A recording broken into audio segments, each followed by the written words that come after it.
This is the country of Kuka, a place currently ruled by the king. But there is no crown prince or queen to inherit the throne. He has only one 15-year-old daughter, Princess Yona, because it is a small country. It is often eyed by surrounding nations, so frequent wars are inevitable. However, by some miracle, for the past 10 years since the former king passed away, the country has been completely peaceful. Princess Yona was supposed to attend the king's ceremony, but she chose not to because she hadn't yet found a suitable outfit she liked, and so the ceremony ended without her. Yona was always concerned about her hair. Even though her father thought she was very beautiful, she couldn't understand why her hair was so curly and blazing red. One of the 5 generals, Hak, came and mocked her hair. The reason Hak was confident enough to tease the princess was because he and Princess Yona had been childhood friends. Hak informed Yona that Su-won was coming soon. Upon hearing the news, the princess quickly ran off. Su-won was also a childhood friend of Yona.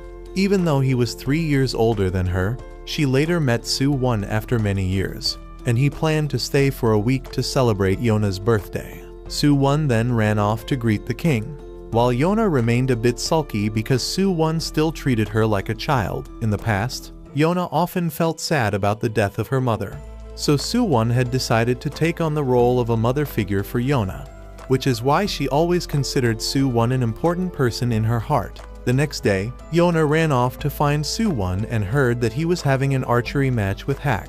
She went to the match to watch and decided she wanted to learn archery from Su-won. However, the king had no intention of letting his daughter touch weapons. But then, Su-won unexpectedly invited Yona to go horseback riding with him, and she agreed and ran down. Hak helped Yona onto the horse, and Yona noticed that Su-won seemed quite familiar with being gentle toward women, so he must have had quite a few girls paying attention to him. Indeed, Su-won had received many marriage proposals, but had never accepted any of them. Yona didn't want to seem childish, so she boasted that she had already accepted a marriage proposal from Hak. Hak was bewildered, not understanding what was going on. Su-won congratulated the two, which made Yona wonder why he believed that lie. Yona later talked with her father and realized that he did not support her being with Su-won. Although Su-won was indeed talented and was also the son of his older brother, the previous king, meaning he carried royal blood, the king still refused to let Su-won become king by marrying Yona. He admitted that he truly was a coward, but he would not let Yona suffer the same fate of being harmed by wicked people like her mother had been. Yona then angrily stormed off and was suddenly approached by a shady figure. She feared this might be the one planning to harm her, as her father had said, so she ran away, but the person chased her. Yona was then found by Su-won, and she told him what had happened, but Su-won didn't see anyone outside. Seeing that Yona was very uneasy, he wanted to take her to Hak, thinking the two were engaged, but Yona honestly confessed her true feelings, that she only had feelings for Su-won. Su-won tried to keep his distance and admitted he was struggling to see Yona as a young woman. He knew he had to stop seeing her as a child, and at that moment, all Yona needed was that recognition from Su-won. She didn't know much about the affairs of the country or what it meant to be a king. But what she did know was that she still loved Su-won deeply. 5 days later, Yona's birthday party was held. Su-won pulled Yona aside to give her a hairpin. She thought her hair didn't suit such a thing, but Su-won said he liked her hair, which made her, for the first time, feel fond of her hair. Hak then interrupted the two, and Yona decided to return to her room to rest. Hak informed Su-won that he felt something had infiltrated the palace. When he found out Yona had also had an incident earlier, he asked Su-won to keep an eye on her while he increased the palace's security. That night, Yona wanted to go see her father to talk about Su-won. But when she arrived, she realized her father's chamber was not locked, and there were no guards standing watch. As she stepped inside, she was utterly shocked to discover that Su-won had murdered her father. At that time, Hak was on guard duty and encountered Min-su, one of the king's personal guards. The two talked for a while about Yona and Su-won. Meanwhile, Yona was being taken out for execution when Hak suddenly arrived and rescued her. Hak wanted to know what was going on and demanded an explanation from Su-won. Going back a bit, Yona still couldn't believe that Su-won was the one who killed her father. But Su-won had been waiting a long time for this moment. The soldiers on Su-won's side knew that not many people were aware of the situation yet, and that they only needed to keep an eye on Hak. However, Hak discovered them and demanded they explain themselves. When the enemies drew their swords, Hak didn't bother asking further questions. At that moment, Su-won explained to Yona that her father had always been regarded as a coward who feared war. But because of that, he had become a kind and benevolent king. 10 years ago, the previous king, instead of passing the throne to his eldest son, Su-won's father chose instead to pass it to Yona's father. Su-won's father had no desire for the throne and was even willing to fight on the front lines to protect his younger brother. Yet Yona's father was the one who killed Su-won's father. For that reason, Su-won was determined to take revenge. From the beginning, Su-won had no intention of harming Yona, knowing she rarely visited her father's chambers. Just then, a man named Kai appeared and, realizing Su-won had completed his task and that Yona had seen everything, wanted to kill Yona to silence her. She then knocked over a candle, setting the room on fire, which forced the soldiers and Kai to put out the flames. Taking that chance, she escaped. Yona still couldn't accept the truth about Su-won, but she was quickly captured again, only to be rescued by Hak shortly after. Originally, Hak didn't want to be the third wheel between Su-won and Yona, but he had grown suspicious after seeing many unfamiliar faces among the royal guards, so he asked Su-won about the whole situation. Yona was very happy that Hak still stood by her, because he had received orders from the king to protect the princess at all costs. Hak then asked where the king was and learned that Su-won had murdered him. Enraged, Hak charged at Su-won and demanded answers. He wanted to know why Su-won would kill a king who despised war, especially when he knew Su-won had never desired the throne. But Su-won believed that this country didn't need a weak king. Kai knew exactly who Hak was and how strong he was. But since Yona had been taken hostage, Hak was forced to drop his weapon. Hak was then surrounded. But suddenly, an arrow flew in and helped him break free to escape with Yona. They then reunited with Min-su, who had fired the arrow. Hak entrusted Yona to Min-su and went ahead to clear the way. The three of them found a hiding place, but couldn't find a way to escape because there were too many guards. Min-su decided to create a distraction to help the other two flee. Since Min-su had not revealed his loyalty to Yona, he wouldn't be targeted even if he was discovered. Min-su then put on the princess's cloak and ran outside. Hak used the opportunity while the guards were distracted by Min-su to escape the stronghold with Yona. Min-su wasn't so lucky and was struck down by the archers. The two then fled into the forest, and Su-won sent soldiers to patrol the area. Even though Su-won knew there was a high chance the soldiers wouldn't find anything, since Hak knew the forest better than anyone, he still had to try. Hak then let the princess sleep in the forest, and the next morning, the citizens began to notice changes within the country. Su-won still hadn't received any word from the soldiers. Meanwhile, Hak and Yona decided to leave. Hak believed that as long as Yona was alive, they could go anywhere. Yona also hoped Hak would always stay by her side, and Hak embraced her to help her feel better. The two would go on to have many encounters, recruiting talented individuals to return and reclaim the country, and this is the story of that journey. After several days in the forest, Hak noticed that Yona was growing weaker, as she had never endured hardship or pain before. Many years ago, Hak was the grandson of a general and had caught the king's attention, who invited him to become a general in the future. But Hak had refused because he didn't want to get involved with the royal family or the nobility, as he disliked their scheming and how they dragged each other down. Besides, he didn't want to be near Yona either, because every time he got close to her, he would lose his composure. And just when he was trying to avoid her, Yona came to hide behind him, as she had just been toyed with by someone named T-jun, the son of the Fire Tribe's chieftain. At that moment, Hak also realized that Yona liked Su-won, although she believed it was one-sided and didn't want to tell anyone else. Hak then left and wanted his grandfather to take him back, but his grandfather wasn't ready to do so yet, giving Yona the chance to come find Hak. She apologized for making Hak angry because of her cowardice and gave him some fruit to restore their friendship, then left. Hak then overheard the soldiers discussing how the king was currently causing his own power to be restricted. But right after that, he saw Taejun bothering the princess and even going too far, so he had to step in to protect her. Hak acted as though he was very close to Yona to make Taejun give up his intentions. He also decided to become Yona's bodyguard and revealed that he was the successor of the Wind tribe. The king then arrived to settle the matter and believed Hak would be a good protector for Yona. From that moment, Hak also realized that this king was not cowardly at all, as he was willing to grab Taejun's sword to stop him, injuring his own hand in the process.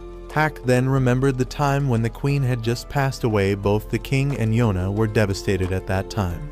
But because she wanted to be her father's support, Yona tried to stay strong. Soo-won and Hak also wanted to help Yona relieve her stress, so they played in the snow with her.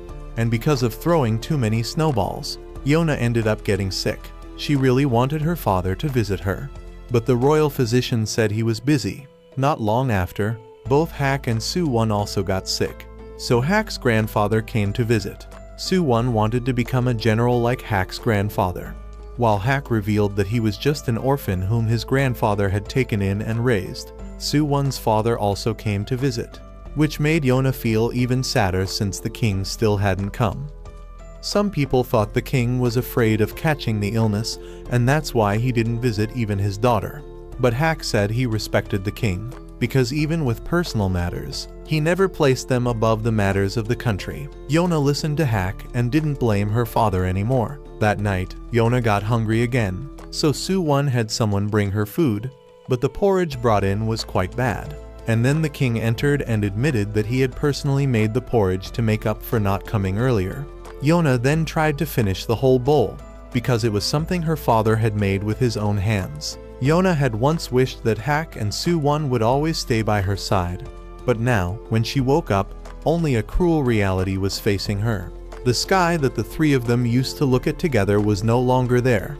Hak then realized that Yona had recently become nothing more than a walking corpse. Not only had her physical strength declined, but her spirit was also exhausted. Because of that, Hak hated Soo-won more than anyone else for turning Yona into this.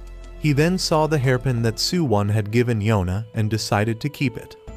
That night, Yona tried to look for the hairpin again, but Hak didn't take it out. Yona also tried to throw away the feelings she had for Soo-won, but it was impossible. She went out for a while and ended up encountering a venomous snake, so Hak had to follow her to protect her and get her out of the snake's den.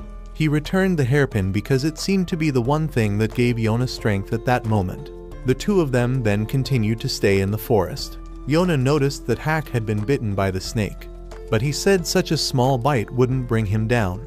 Yona didn't know where they should go now, since even going to a village might result in running into soldiers, so Hak had no choice but to head for his hometown. When they returned to the Wind tribe, the people there were surprised that Hak had come back.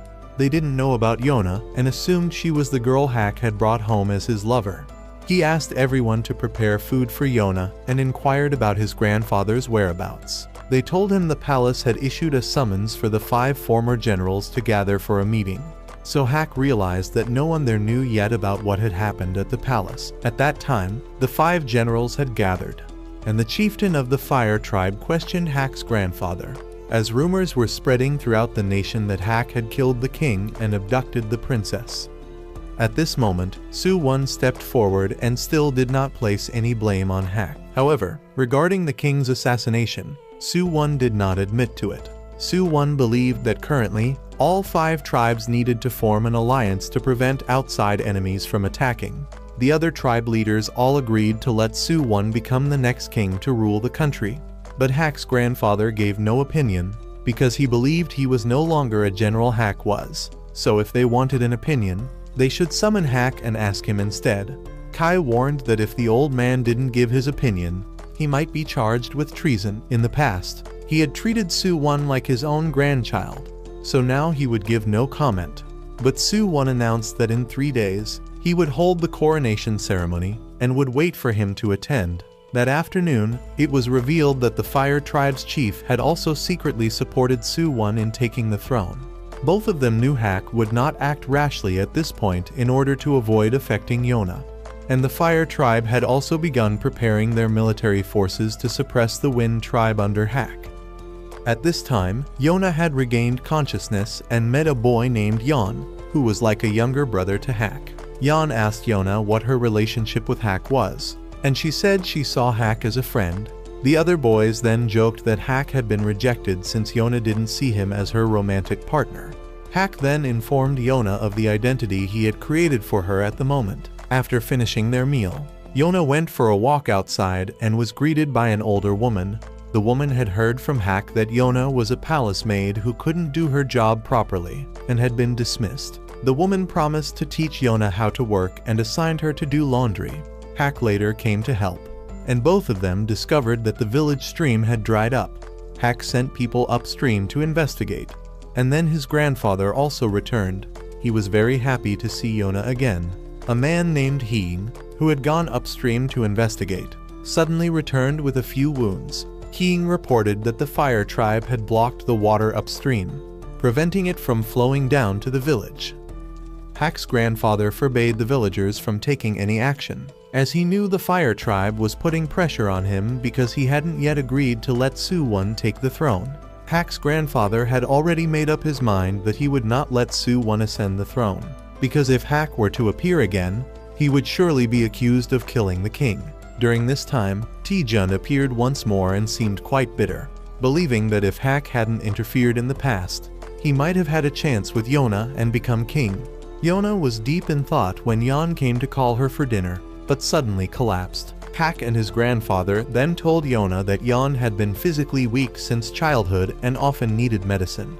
But at that very moment, they heard news that a merchant caravan had been attacked, which meant they would have no water or medicine. Everyone knew this was a trick by the fire tribe. However, Heen said he knew a doctor and would go get medicine for Jan.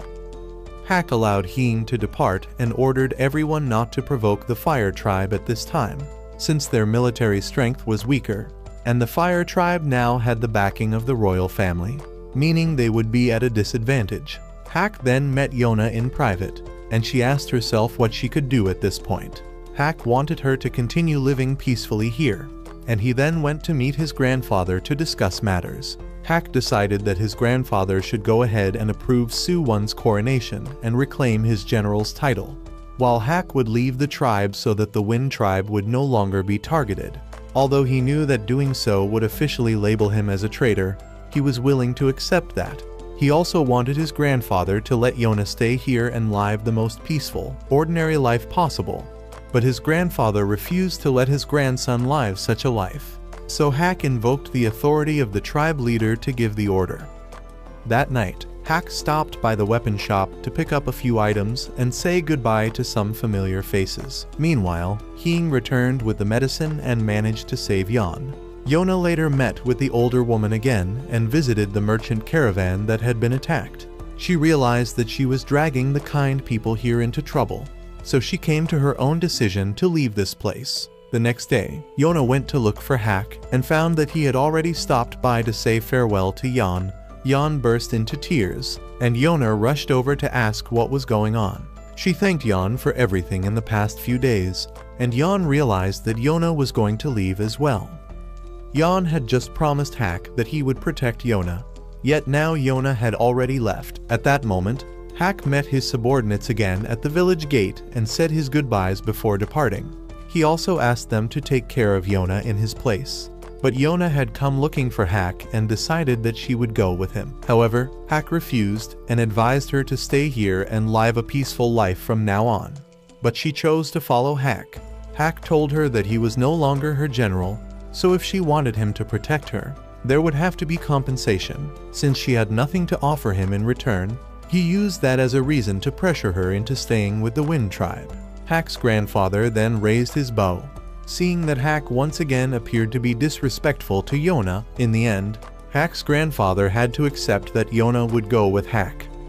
At this time, Taejun heard that someone had discovered the whereabouts of Hak and Yona, so he set out to find them. Meanwhile, Hak and Yona were following his grandfather's advice and searching for a priest. This person had once guided the previous king, but out of discontent with the path that king had taken, he withdrew from the world and isolated himself from humanity. The two arrived at a desolate mountain region. and Hak warned that this place wouldn't be comfortable to sleep in at night. So Yona decided she would sleep next to Hak to stay warm, but he warned that he couldn't guarantee she would sleep well. He then pulled Yona into hiding because he heard the footsteps of several enemies nearby. He then came face to face with Taejun's troops. Taejun hadn't expected to encounter them so soon here. But Hak told him that he was no longer a general, so everything he did now would have no effect on the Wind tribe. Taejun then gave the order to attack, but Hak easily knocked back every enemy who came at him. When archers began firing from a distance, Hak had no choice but to grab Yona and run, slashing away every arrow flying toward them. Yona then stumbled, so Hak shielded her and took an arrow in her place, and then fled together with her. That afternoon, the two temporarily lost their pursuers, but Hak decided to come out and fight, leaving Yona behind to hide. Hak was soon surrounded by enemies, while Yona realized that the arrow that hit Hak was poisoned, and he would soon collapse. She didn't want to reveal herself because she feared getting in Hak's way. But then she decided she had to help him because if she kept relying on Hak to protect her, she might as well have stayed in the Wind tribe. She then rushed out, knocked down the archer, and confronted Taejun. Taejun offered to bring her back and overthrow Suwon, but she asked why. If Taejun already knew the things Suwon had done, he still chose to support him and oppress the Wind tribe. She said Taejun was a hypocrite and that she would never go with him. Taejun was shocked that the once weak princess had now grown strong, and Yona's hair now looked like flames burning him. Hak scolded her for running out here again. He tried to run toward Yona, but the poison was making his condition rapidly worse. He became dizzy and collapsed, but still fought back until he was slashed and pushed to the edge of a cliff. Hak then fell off but managed to cling to the edge. Yona rushed to save him, but Taejun grabbed her hair. Yona took his sword and cut off her own hair to break free and save Hak. Taejun did not allow his soldiers to harm Yona, so they could do nothing as she ran forward with a sword and rescued Hak. But she couldn't pull him up, and both of them fell off the cliff together. Taejun ordered his soldiers to search for them, but they all believed the two could not have survived the fall. That night, Taejun returned to see Suwon and handed over the strand of Yona's hair that he had managed to keep. Taejun reported everything about Yona and believed she was truly dead. Kai had only intended to capture Yona and bring her back, but now that things had turned out this way, Taejun asked Suwon to punish him for this mistake, but Suwon simply turned his head and walked away. Meanwhile, a stranger had unexpectedly found Hak and Yona in the forest. At the same time, Suwon's coronation day had arrived. Kai announced that Hak's grandfather and the newly appointed general had come to attend, and Suwon wished to go and meet them. Suwon remembered how, in the past, whenever he visited Yona, Hak would always be there waiting for him. Suwon had always respected Hak for his strength and had even wanted Hak to become his personal guard. So Hak had once suggested that Suwon marry Yona and become king. But Suwon had always been hesitant about that. Suwon already knew that if one day he were to ascend the throne, he would no longer be able to stay by Yona and Hak's side.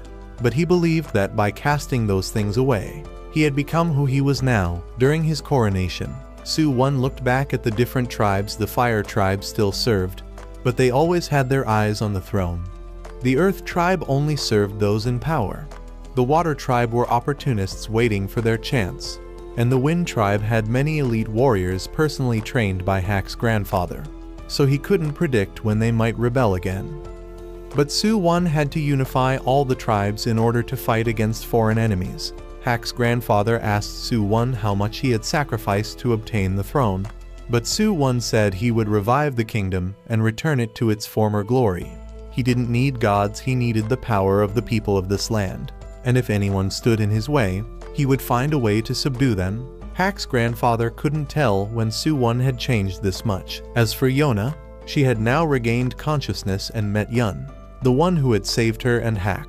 Yun said Hak was seriously injured after protecting her during the fall from the cliff. If treatment had been delayed any longer, Hak might have died.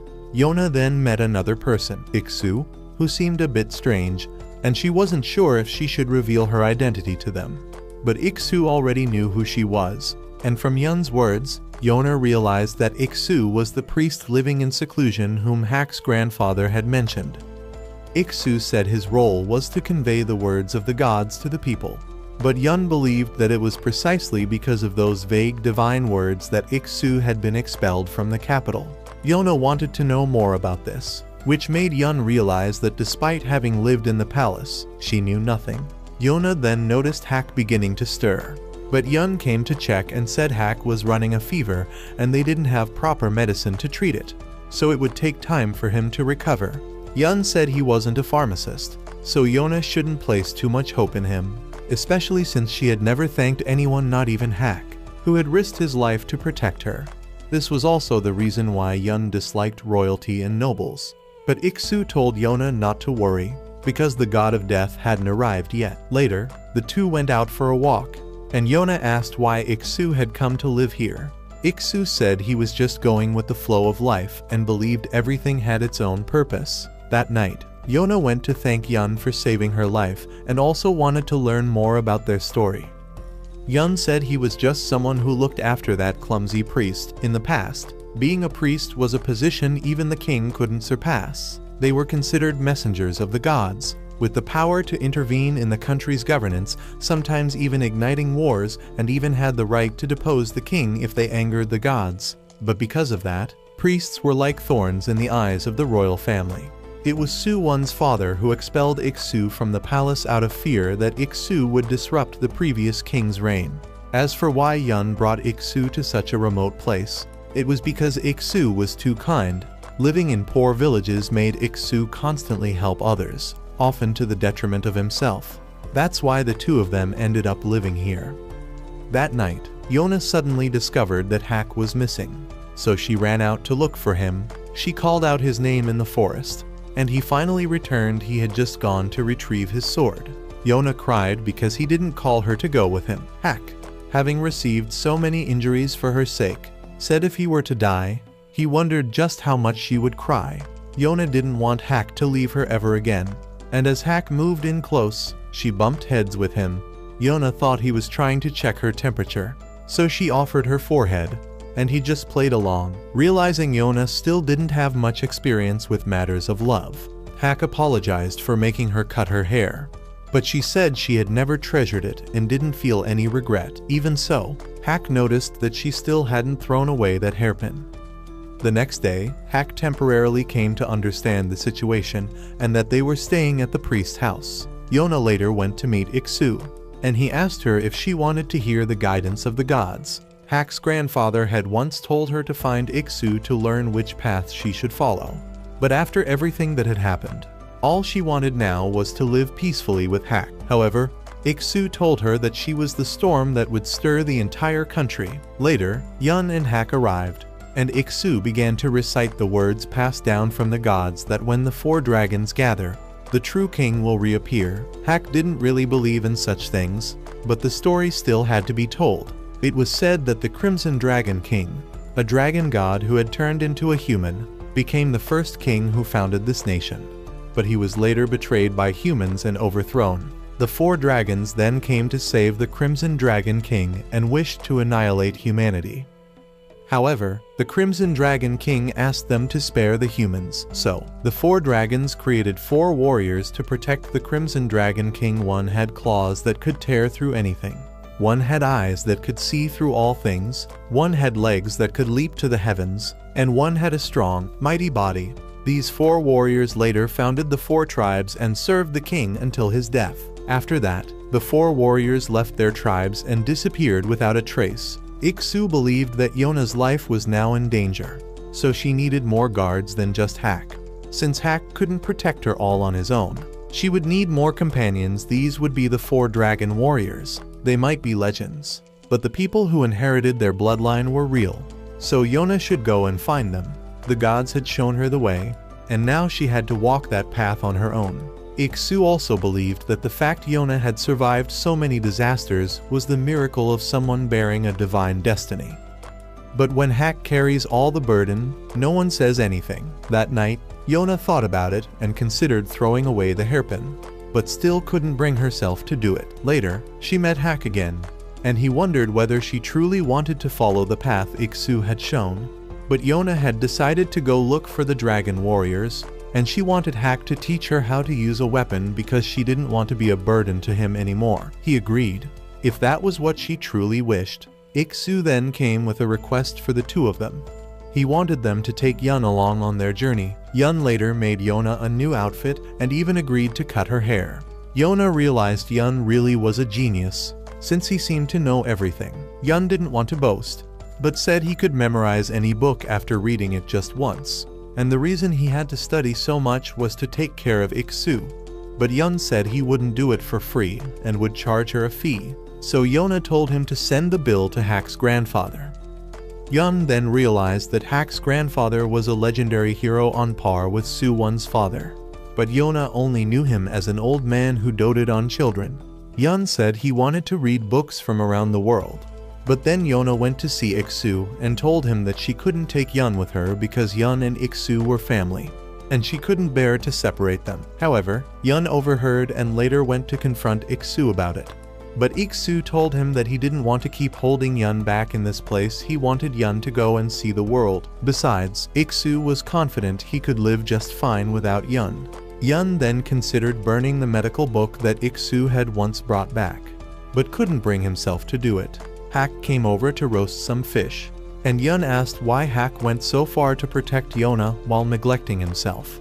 Hack replied that he was only protecting the one who mattered most to him. Yun later went to the waterfall to think, and remembered many years ago, when he was living in a village belonging to the Fire tribe. It was so poor that Yun had to steal daily just to eat. When he saw Iksu passing by, Yun attacked him to rob him, but unfortunately, Iksu had no possessions and even acted kindly, which led Yun to let him stay at his house that night. Later, Yun even applied medicine to the wounds he had caused Iksu. Afterward, Yun applied medicine to Iksu's wound, the very wound he himself had caused, which is why the next morning, Iksu gave Yun a sweet potato to eat to stave off hunger. Yun realized that Iksu had traded his own shoes for that potato and couldn't help but wonder why he was so kind. Iksu said there were all kinds of people out there, and that he rarely went to the capital. Yun deeply wanted to go to the capital to start a new life and find more books to study. Despite having a difficult life, Yun could read and always wished to learn more. Iksu promised he would help Yun fulfill that wish. He then introduced himself and said his job was to help the suffering, as directed by the gods. Afterward, he taught Yun how to make a pair of straw sandals, and Yun very much wanted to follow Iksu to keep learning. But Iksu eventually left, and Yun kept hoping for the day he would return. In the time that followed, Yun made a living using the straw sandals he had learned to craft, and one day he met Iksu again. Iksu said he had searched for many books for Yun, but they had all been taken by others. He was disappointed in himself and had planned to visit Yun one last time before retreating from the world and distancing himself from people. However, Yun decided to follow him and take care of him. From that day on, the two were always together. Later, Iksu came to see Yun and gave him a pair of straw sandals he made himself. Though they were still terribly ugly, Yun had also made a pair to replace the ones Iksu was wearing. Iksu was then able to stand on his own despite stumbling, which made Yun realize that Iksu might be okay and able to take care of himself. Yun then decided to go with Yona if that was what Iksu wanted. Not long after, the group set off again, and Hack questioned all the luggage Yun was carrying. Yun showed it to Hack and said goodbye to Iksu. Yun promised to return soon, and Iksu promised to live well even if alone. Yun then went ahead to lead the way for Hack and Yona, while Hack seemed to have finally accepted that Yun would be part of the journey. Meanwhile, Su-won had just investigated some corrupt nobles and had Kai eliminate them.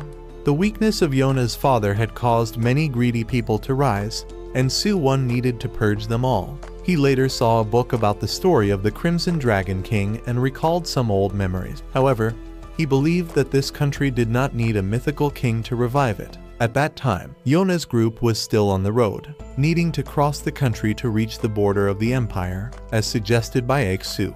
Since the dragon warriors often lived nomadic lives, it was difficult to pinpoint their exact locations. However, there was a tribe said to guard the bloodline of the dragon warriors, living in seclusion on a mountain near the imperial border, so that village would be their first destination. Hak was always anxious whenever someone passed by Yona, afraid she might be recognized. But he was overthinking. It wasn't like just anyone could recognize her. She also wanted Hak not to worry too much about her, especially since he hadn't fully recovered yet. She wanted to see what the world outside the palace was like. The group then stopped at a village along the way to eat and rest. Hak went to buy some supplies and told Yun and Yona that if anything happened, they should run and regroup near the big tree. He then left and went to a weapon shop to buy a bow. There was also a knife there that would suit Yona for self-defense, but Hak didn't buy it because he believed he could protect her himself. Meanwhile, Yona heard that Su-1 had officially ascended the throne and was glad that Hak's grandfather and the Wind tribe still seemed safe. The shop owner then asked if Yona wanted anything else, but she had already left. Yun had to pay for the previous items and chased after her when he saw she looked a little shaken. The two of them then spotted some members of the fire tribe ahead and hid in a corner, where they happened to run into Hak again. After hearing the situation, he decided they shouldn't stay here too long. On the way, the three of them overheard talk about changes in the country since the new king took over. First, taxes had become lighter, but the most bothersome thing was that fire tribe soldiers were everywhere. Yun liked traveling through forests like this because there was no need to worry about the royal court's surveillance. Yona then asked Hak to teach her swordsmanship again, but he refused and asked whether she was ready to strike an enemy or at least cripple them to protect herself. But Yona had no such intentions. She only wanted to learn so that she could open a path of escape for herself if needed. So Hak gave her this bow and told her to stay behind him during battles to provide support. If they hadn't been in the middle of a journey, he would have made her shoot 200 arrows a day for training. At the same time, he also wanted her to reflect on why her father had never wanted her to touch weapons. Hak then let Yona practice by shooting at birds and rabbits, but after an entire hour of training, she hadn't hit anything. So Hak demonstrated for her. But when she asked how he did it, he couldn't explain it clearly because geniuses can't understand how it feels to lack talent. Yona thought Hak didn't know how to teach, but in reality, he knew that her only problem was lacking the physical strength to draw the bow. Once she overcame that issue, she would be able to learn archery on her own. After that, Yona diligently practiced shooting arrows to make them fly as straight as possible. Yun noticed that Yona was willing to practice even at night just to master it faster. And indeed, her technique had improved, though the cost was her hands becoming scraped from drawing the bow too much. Yun also knew a bit about archery, but he didn't use it because he believed it was not worth it for someone half-hearted to wield a weapon. When one takes up a weapon, they must be mentally prepared to take another's life. If you lack resolve or hesitate, the price will be steep. The reason Hak was still alive was because he never showed mercy to his enemies. The next day, the group continued their journey, and suddenly, Yona stopped by the roadside. She wanted to shoot a wild boar. She had come to understand that the moment you take up a weapon, you must have the mindset of seizing something from another. She knew her father wouldn't approve of this, but now she had to do it in order to survive. She fired an arrow at the boar, but missed, so Hak told Yun to go on ahead. He said Yona still lacked killing intent. She could shoot objects, but not living things. He wanted her to shoot at him while imagining he was her pursuer. He was confident he could dodge her arrows, so Yona fired. But when he told her to imagine him as Su-1, she shot an arrow that grazed his face. Hak realized that she still needed a bit more refinement. But more importantly, he wanted her not to worry too much about protecting him because protecting was his job, not hers. The two of them then continued on to find Yun. Suddenly, Yona noticed Yun's luggage had been left on the ground, and right after that, they were shouted at by unseen voices telling them to leave. But Hak swung his weapon, sweeping away the mist and revealing the mountain villagers. They noticed Yona's red hair and asked about her identity. She said that she came under the guidance of the priest and was searching for the 4 dragon warriors. They then revealed that their village was the White Dragon Village, the place that protected the descendants of the White Dragon. At this time, Yun was being held in a cage and hoped that Yona and Hak hadn't been captured like he had. But soon after, the two of them were also brought in, although they weren't actually being captured. Once Yona spoke up, they released Yun, and Hak explained that everyone had suddenly changed their attitude once they saw Yona's red hair. The old man apologized for being disrespectful to Yona's companions. Hak and Yun also noticed that the people here seemed to hold her red hair in high regard. They explained that Yona's red hair resembled that of the person whom the first white dragon once served, so they believed she might be the one they were searching for. Hak asked if everyone in the village was a descendant of the white dragon, and they said no, only one person in the village inherited the power left behind by the white dragon. That person then appeared. He had one arm much larger than normal, and the village elder had taken care of him all this time. However, he didn't know what it meant to possess this power if the master he was meant to serve hadn't appeared. There was no guarantee that the master of the white dragon would show up soon, it might even be generations later. So the village elder also advised the white dragon to find a wife soon, so he could pass down the white dragon bloodline. But for now, he had no intention of doing so. At that moment, the white dragon warrior became curious about what was happening in the village, and upon learning that there were outsiders, he showed himself, thinking they were invaders come to cause trouble in the village. The white dragon then appeared to drive away the intruders, while Yona took the knife she had borrowed from Hak to give herself a bit of courage before using every means she had to recruit the white dragon. However, seeing her holding a weapon only made the white dragon more convinced that she was an enemy, so he approached her. But when Yona's red hair became visible, the white dragon was stunned. The blood of the white dragon reacted within him, triggering a memory of his father's words from long ago, that the white dragon must use his strength to serve the descendant of the Crimson Dragon King. The white dragon had no idea when that person would appear, but his father believed that when the time came, the white dragon would instinctively recognize them, and that would mark the beginning of his journey. The white dragon then came to his senses and decided to accept Yona as his master, prompting everyone in the village to bow to her. Yun noticed that it seemed like Yona's red hair had led the white dragon to regard her as the Crimson Dragon King and choose her as his master. But Yona thought of herself not as a king, but merely a wretched person borrowing the strength of the four dragons. Still, regardless of who she was, the white dragon had chosen to serve her. His blood had proven that. The white dragon then informed the village elder that he would depart immediately.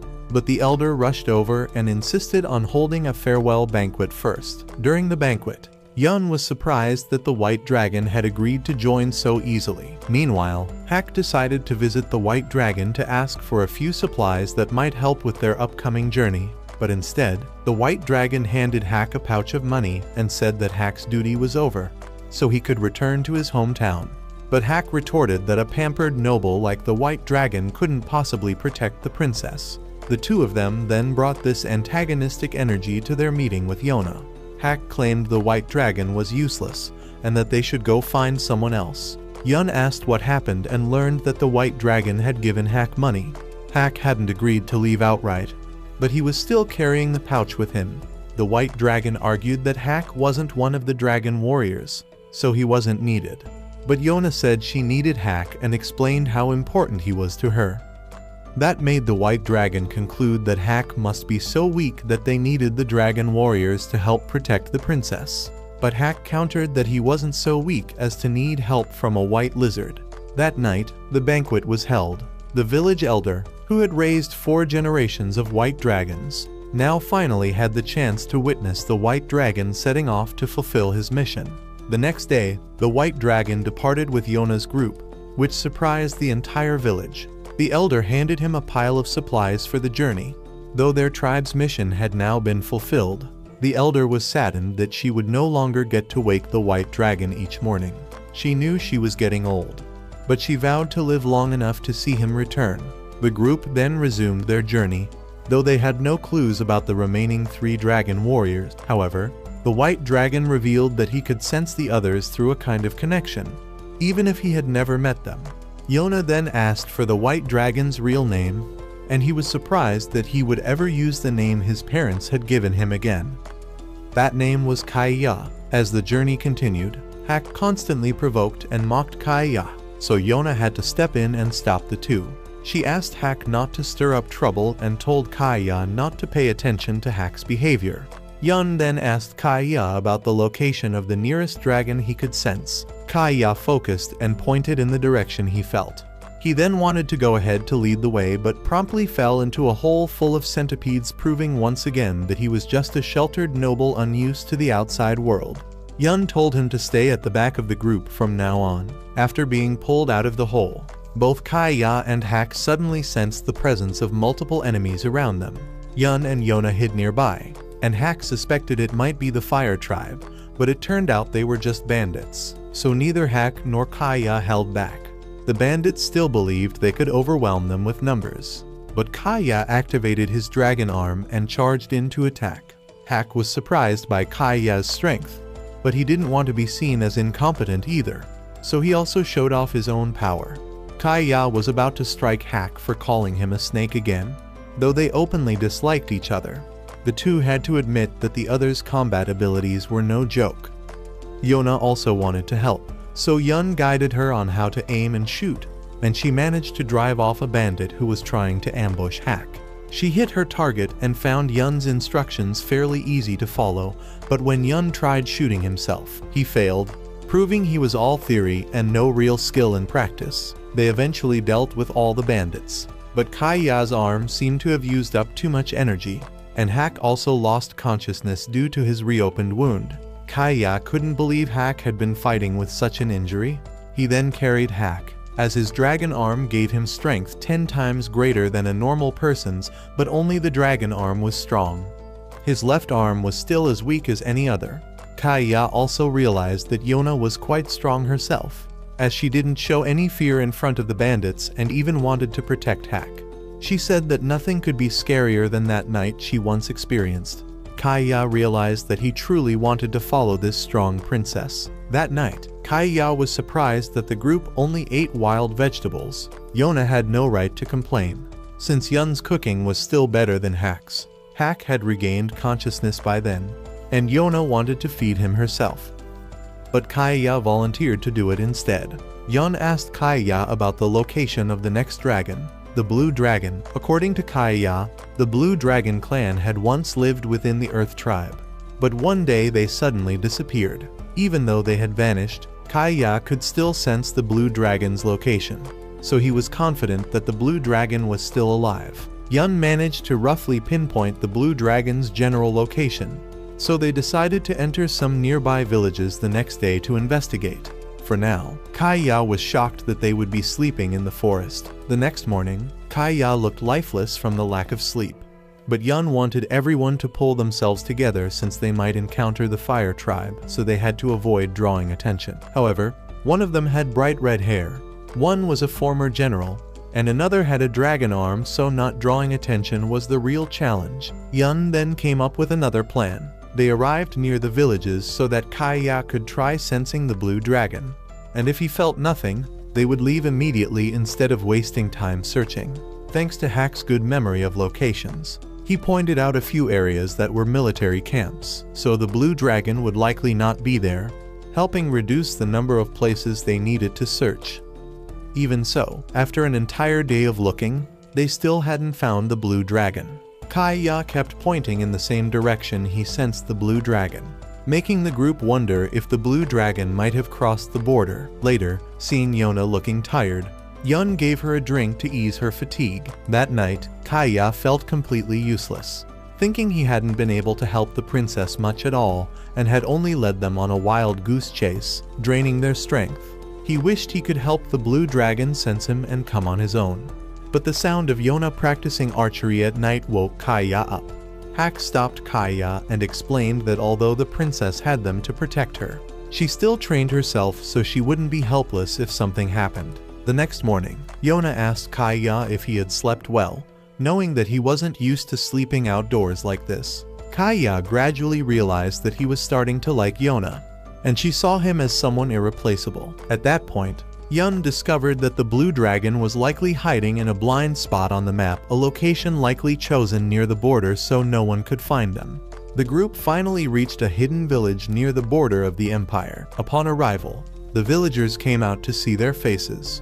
Kaya confirmed that the blue dragon was in this village, but the people here were not the blue dragon clan, just a poor, unknown tribe. Yona didn't want to pressure the villagers, so she simply asked if they could stay for one night to let Hak recover from his wounds. The village elder agreed to let them stay and warned them that the place was like a maze, so they should avoid wandering around without a guide to prevent getting lost. When Yona asked why the villagers wore masks, the elder explained that it was a custom for those who were not yet married. The group was then led to their resting quarters, but Yun decided he would go explore the area to look for the blue dragon. The whole group then explored the village, but only found dead ends. Yun suddenly felt like someone was watching him, so he became worried they had been discovered by the villagers and decided to have the group retreat. But on the way back, Yona unexpectedly discovered a secret tunnel and entered it without telling Hak's group. She then went deeper inside and saw a squirrel. She got caught up in chasing after it and didn't realize she had become separated from the group. The lights suddenly went out, and she unexpectedly encountered a man. He promised to lead her out of there. But after walking for a while, Yona began to feel uneasy and tried to run away. Suddenly, a masked person appeared and rescued her. She realized this person was the owner of the squirrel. At this time, Hak's group was out searching for Yona, and she was returned to them. But Kaya recognized that the one who brought Yona back was the blue dragon. That man suddenly ran away without explanation. Many years ago, when the blue dragon was born, the villagers placed a mask on the child's face because the power of the blue dragon lay in his eyes. The villagers did not revere the blue dragon. Instead, they treated the blue dragon as a curse. From a young age, the current blue dragon lived with the previous blue dragon, and both were shunned by the entire village. The previous blue dragon didn't cherish the current one either. To him, the power that paralyzed anyone who made eye contact was nothing more than a curse, and that curse became even crueler when the villagers exaggerated it, making everyone too afraid to even come near them. And even if a blue dragon died, a new one would be born in this very village. The current blue dragon noticed that his own eyes were growing stronger, capable of seeing farther. While the previous blue dragon's eyesight gradually weakened, the two of them often protected the village from outside attackers. And the previous blue dragon wanted his successor to learn swordsmanship from him so that he could protect himself in the future. Though gruff and harsh, the previous blue dragon actually wanted his successor to live a decent life without suffering. That's why he told the current blue dragon not to use his eye power, as it was a double-edged sword. That was the reason he taught him to use a sword instead of relying on the ability. But after fighting for some time, the previous blue dragon completely lost his eyesight. However, he felt joy in finally being freed from the curse and being able to die as an ordinary person. The current blue dragon had added bells to his mask so that the former one, though blind, could locate him by sound. But not long after, the predecessor passed away, and a large group of enemies invaded the village. The current blue dragon, though he remembered the warning, still chose to protect the village and used his power to defeat all the enemies. Even though he tried to keep his distance from them, Yona still realized that the blue dragon was a warm-hearted person. At that moment, the blue dragon himself was feeling extremely unsettled, because when he saved Yona, the dragon blood inside him reacted fiercely to her, just like what had happened to Kaya earlier. But he didn't know what that reaction meant or who the voice inside his head belonged to. His blood boiled, and he couldn't understand how he immediately recognized that Kaya was the white dragon. The reason the blue dragon was hiding now was because he didn't want anyone to know about this power anymore. He believed it would only bring pain to others. Meanwhile, Kaya was furious that this village had dared to take Yona away. But Yun suspected that the white dragon's village might be the anomaly, and that the blue dragon and the people here viewed them as intruders. Still, Yona wanted to meet the blue dragon again, so she planned to go back into that tunnel one more time. Kaya and Yun were both going with her, so she insisted on going as well, but Hak wanted her to stay behind. Yona managed to persuade Hak and told him that he should be the one staying here to watch over the villagers, while she would go personally to bring the blue dragon over to their side. Hak made her promise to return safely otherwise. From now on, he'd follow her everywhere and make her annoyed.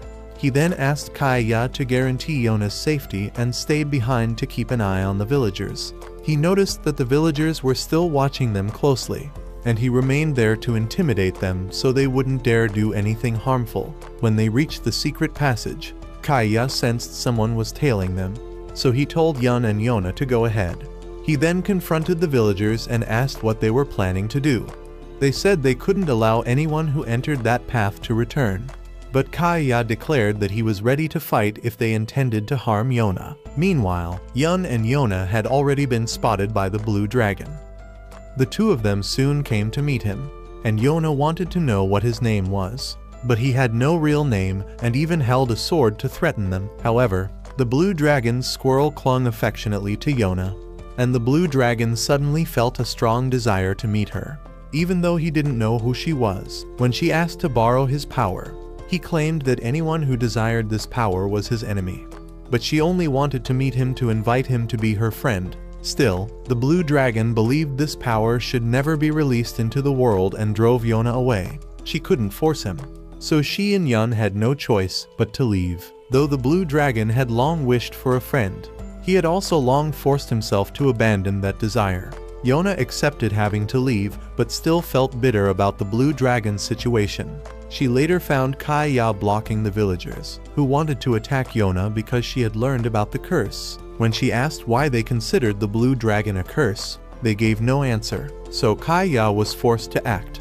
Just then, the entire cave began to shake and started collapsing. Kaya shielded Yona, while Hack, upon realizing what was happening, rushed to find her. However, the path was blocked by rocks, and Hack couldn't break through them to go deeper inside. He tried desperately to clear the rubble, and could only pray that the king would never bring his daughter along again. At that moment, Yona regained consciousness and saw that the villagers were still trapped in there with them. Yun worried that if they did nothing, they would run out of air to breathe. Kaya extended his claws to try to create an escape path, but the villagers became frightened upon seeing there were even more dragons. Yona wanted to know why they considered dragon power a curse, and they explained that in this village, there would always be one child born with the blue dragon's mark.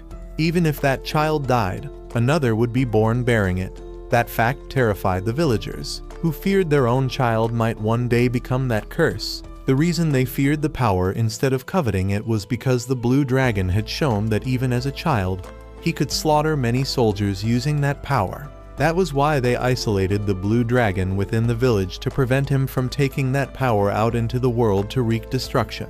The blue dragon then appeared, and the villagers began to fear that he would punish them. But he did nothing and instead had his mask knocked off. Yona saw that his face was very gentle, but the villagers believed that looking into the blue dragon's eyes would turn them to stone, so he had to put the mask back on. He then picked up an axe and moved forward, not to attack, but to find a way to break through the rocks and escape.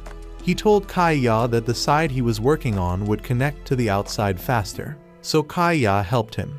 Yona also joined in, and Yun asked the villagers if they wanted to live and get out of there. Hack, digging from the other side, encountered villagers who had come to rescue their son trapped on the other side of the path, but he told them to prepare an explanation for him. After digging for a while, Yona became exhausted, so the blue dragon, following Kaya's suggestion, carried her to rest. Yona continued to see how gentle the blue dragon truly was and later shared her story with him, how she had to face many things after 15 years of never leaving the palace. She believed that everything she had gone through was her living proof.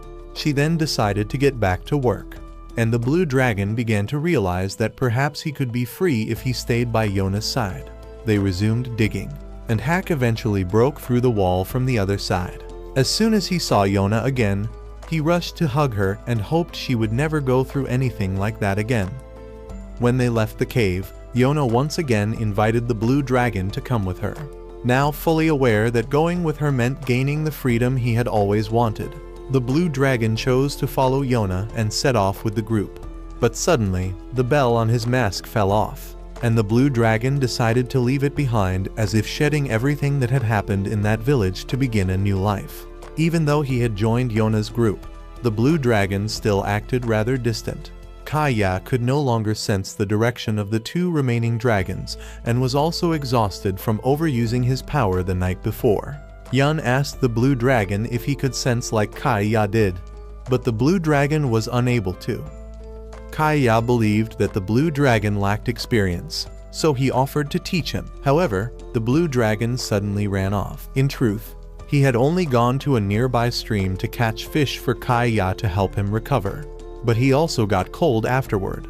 So the group decided to light a fire to both cook and stay warm. Once Yun finished cooking, they let the blue dragon try the food, and he surprised everyone by opening his mouth to thank Yona. What shocked them even more was that while everyone else called her princess, the blue dragon called her by name. At that moment, they all agreed the blue dragon needed a name. That night, Yona asked Yun for suggestions, but Yun told her that since she was the one who had freed the blue dragon from his lonely cage, she should be the one to give him a name, especially since it was clear that the blue dragon held her dear, and she had shown no fear even when he once pointed his sword at her.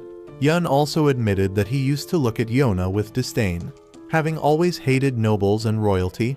Now, Yun wanted to call her by her name rather than princess, like before. Later, Yona went to the stream to fetch water and met Hack.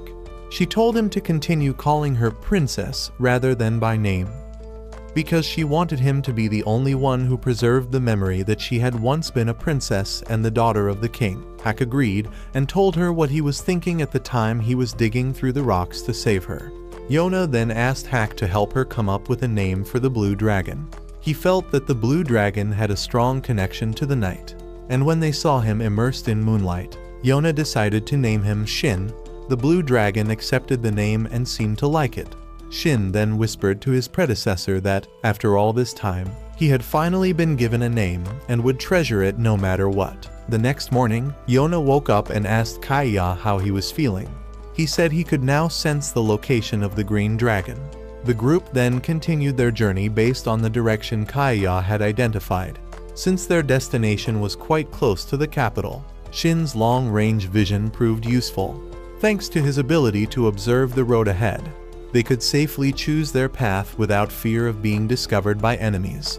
Kaya also seemed happy to have made a new friend in Shin. On their way, they passed through an abandoned village inhabited only by starving people. It was a place hit by famine with no drinking water. Most of the village's men had been sent to the capital to serve as soldiers, so the area had essentially been forsaken by the nation. Disease spread, and those too weak to migrate were left with no choice but to starve to death. The place was similar to where Yun had once lived, as the Fire Tribe's chief had focused only on strengthening the military while neglecting the lives of the people. The group later helped a man on the road, who said that the previous king had been a terrible ruler who failed to govern the country, leading to the scattering of the tribes and causing suffering among the people without doing anything to help. He hoped the new king would be a better one. When the group moved on, Yona excused herself to go to the bathroom, using it as an excuse to be alone. Yun also admitted that he had never respected the former king and that the whole world would likely remember him as a foolish king who naively dreamed of a world without weapons or conflict. Even so, Hack still saw him as someone he would always respect. And now, Yona had nothing left but the pride of being that king's daughter. She sat nearby and cried, but Shin's squirrel came to comfort her and helped lift her spirits. That night, she woke again to practice archery, determined to become stronger so she wouldn't lose the people she cherished. Meanwhile, Su-won set off to the region of the Earth Tribe. The tribe chief was feeling disheartened because the Earth Tribe had become dull lately, with few merchants visiting and dwindling resources. He felt he had grown weaker ever since Yona's father had ascended the throne and ended the wars. Upon hearing that Su-won had come to visit, he went out to greet him. He still kept a close eye on Su-won, as he was the son of the man the tribe chief had once revered like a mentor. Su-won asked to come inside for tea. With him was the Sky Tribe's chief, and these two tribe leaders were infamous for being as different as night and day. So the moment they laid eyes on each other, they were ready to fight. The chief of the Earth Tribe noticed that Su-won still looked somewhat delicate and untrustworthy, unlike a warrior like his father had been in the past. So the Earth Tribe chief wanted to see how capable Su-won truly was. Su-won then asked to go on a tour. And during that time, the Earth Tribe chief was surprised to hear that the mine had collapsed again. The chief's attendant also asked Su-won why he had come today, since he certainly wouldn't be here without a reason. But Su-won only replied that he had come for sightseeing, which prompted the Earth Tribe chief to speak frankly. He reminded Su-won of his previous promise to revive the country, but from his view, Su-won didn't seem trustworthy enough to fulfill that. And if he ever came to believe that Su-won would only bring ruin to the nation, he himself might be the one to lead a rebellion. Of course, Su-won understood this and did not reprimand him for the statement, because he had sworn to fulfill his promise. The group then continued the tour, and Su-won became curious about why they worshipped a rock there. When he asked about it, the chief said it was simply a belief, nothing profound. He then excused himself and told Su-won to ask his servant if he needed anything. The servant told Su-won not to take the chief's words too personally, explaining that the chief was simply too disheartened and had lost his sense of purpose in times of peace, and his frustration also came from being unable to protect the country. Su-won admitted that the Earth Tribe chief was a dignified man, admired by many, which gave Su-won an idea. Shortly after, the servant came running to report to the chief that a battle was about to happen. Overjoyed, the chief ran to meet Su-won, only to learn that it was just a mock battle. Specifically, Su-won wanted to create a festival and invite the people to participate. The Earth and Sky Tribe chiefs both opposed the idea, arguing that Su-won was ignoring the country's situation to hold festivities, and they worried he might end up worse than the previous king. Not long after, the festival was held. The Earth Tribe chief found the outfit Su-won had gifted him to be quite cumbersome and didn't like it. But his wife had personally chosen it, so he had no choice but to wear it. At this point, he also found out that his wife had become good friends with Su-won after Su-won expressed how much he liked the tea she made. The chief then saw how the people eagerly waited for him to perform and wondered if this event was really meaningful. Su-won then explained the rules. He would lead a team to battle against the chief's side. Each participant would wear a bowl on their head, and breaking someone's bowl would earn points based on their social class. Each side's soldiers would be divided into 3 classes: commoners, nobles, and king. Members of the same class could fight each other freely, but there were restrictions between classes. The king could break a noble's bowl, but not a commoner's. Nobles could hit commoners, but not the king. And commoners could target the king, but not nobles. Anyone whose bowl was broken would become a prisoner. But if a teammate gave them a spare bowl, they could return to the game. The side that lost all their bowls would be the loser. The Earth Tribe chief wasn't sure whether Su-won could actually fight, even though he was a friend of the famous hack, since no one knew about Su-won's true strength. The Sky Tribe chief remarked that the Earth Tribe chief was too focused on fierce warriors and overlooked people like Su-won. When he stepped onto the field, the Earth Tribe chief saw that Su-won truly looked like nothing more than a frail little squirrel. Yet Su-won boldly stepped forward to challenge him. The chief accepted, but suddenly, Su-won turned and ran away, sending his soldiers out first. These 5 soldiers were actually Earth Tribe members who had been forcibly reassigned to Su-won's team just to make up the numbers. They wanted to let the chief win, but doing so would only damage his honor. So they chose to follow his command and fight with everything they had. Meanwhile, the chief couldn't counterattack. Since they were commoners, a noble had to step in to assist the chief, but was then taken down by another noble. Once facing nobles, however, the chief could strike freely and began knocking them down one by one. As he roamed the battlefield looking for opponents, Su-won was being chased around by commoners from the chief's team. The Earth Tribe chief then encountered the Sky Tribe chief since the latter was a noble. The Earth chief had the advantage, though the Sky chief was still allowed to defend himself, as long as his bowl wasn't broken. At that moment, Su-won managed to dodge the 5 commoners chasing him, causing them to accidentally break each other's bowls. He then ran over to rescue the prisoners, prompting the Earth Tribe chief to charge at him. But Su-won knocked away a flying wooden sword that landed right in front of the chief's face. At that point, the chief realized that Su-won was no ordinary man. He had simply been hiding his true strength by pretending to be lucky. Su-won successfully rescued the prisoners, though doing so would bring both disadvantage and advantage. the advantage being that he now had more troops, but the disadvantage being that the opposing side could gain more points by breaking their bowls again. Su-won was once again pursued, making the chief still unsure whether Su-won was truly skilled. But shortly after, a gust of wind blew in, kicking up smoke and dust that split the chief's formation apart. He then asked his tribe members who had joined Su-won's team about who taught them such tactics, and they revealed that it was all Su-won's strategy, including predicting the wind.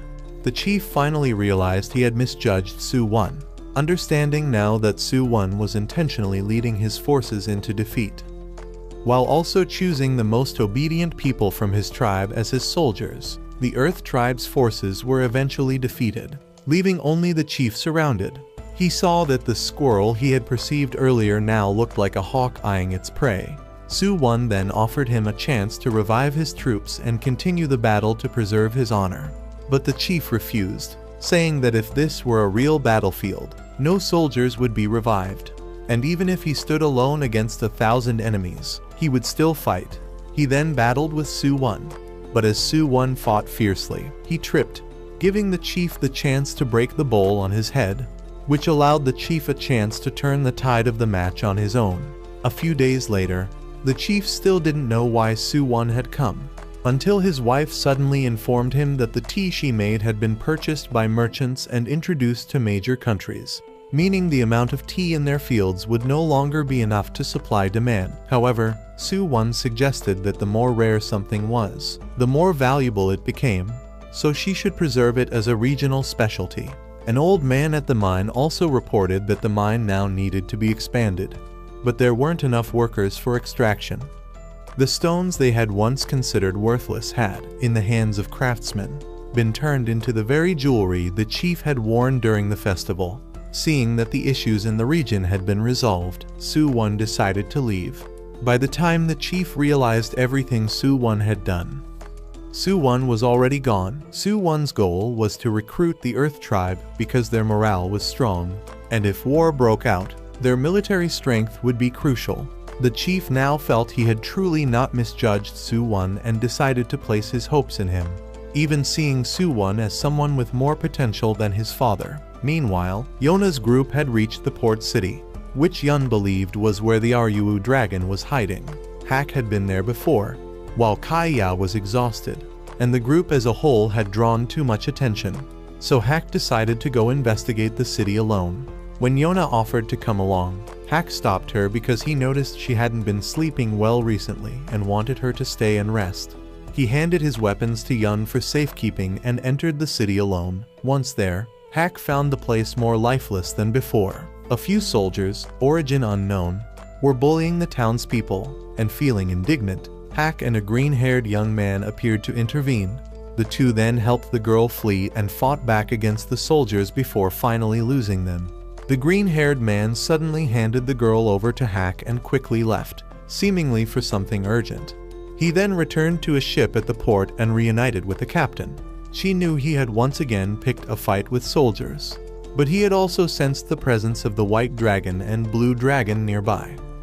That night, Hak returned, and the group decided to enter the city the next day to shop. Meanwhile, Shin-ah and Kaiya had already realized that the Ryuu dragon was on a ship anchored offshore. The next day, Shin-ah and Kaiya guided the group to find the Ryuu dragon, while Hak suddenly chose to go off on his own, deliberately separating from the others since he had not told them about his earlier encounter with the soldiers and didn't want the group to get into trouble. Yun also sensed that something was strange, as Hak was always by Yona's side like a shadow. But when Kaiya led the group to the ship where they had sensed the presence of the Ryuu dragon, that presence suddenly vanished. At that moment, the Ryuu dragon had reunited with Hak in the city. The Ryuu dragon explained that he was being followed by some people and wanted Hak's help for a bit. He brought Hak to a tavern to talk, and when Hak asked why the port city had become so lifeless, the Ryuu dragon revealed that the place had changed since a certain lord came into power and began exploiting the people. Being a free-spirited man, he intended to fight back. Yun and Yona unexpectedly arrived and spotted Hak, forcing him to explain the situation. but the Ryuu dragon had already slipped away. Hack tried to explain to Yona while the Ryuu dragon left because he sensed both the white dragon and a presence that left him feeling conflicted. He had never liked believing in the mission to protect his master and didn't want to be bound by it. So he kept trying to run away from it. Meanwhile, Hack had to lead the group in fleeing from the soldiers and ended up meeting again with the girl he and the Ryuu dragon had saved the day before. She brought the group to her workplace, and Hack explained everything he had gone through, including how the city was ruled by a corrupt lord whose soldiers used his power to bully the townspeople. They destroyed shops, kidnapped beautiful women, and demanded outrageously high taxes from anyone wanting to do business. That was why the port city's commerce had all but collapsed. Yona now understood why the smiles of the townspeople seemed so fake. When Yun asked about pirates, the girl revealed that the pirates had never harmed the locals, as they only stole goods from the lord's ships. That night, the Ryuu dragon snuck onto one of the lord's cargo ships and discovered it was being used to smuggle drugs. His entire ship crew then appeared and launched an attack on the cargo ship. According to the story that was passed around, the Ryuu dragon's special ability was his legs, which allowed him to leap extremely high. The pirate ship claimed victory, and the captain ordered the lord's cargo ship to be burned. The captain forbade her crew from killing people, which meant they always had to ensure they held an overwhelming advantage if they wanted a mission to succeed. Later, the captain noticed that the Ryuu dragon was unusually quiet. He admitted that he was still thinking about how good it felt to fight alongside Hack the night before. Everyone knew about his powers, but no one hated him for it. He also truly treasured the people on this ship, because 13 years ago, he had left his village in search of freedom and had ended up here. The captain was currently trying to recruit more capable people to launch a full-scale attack and overthrow the corrupt lord.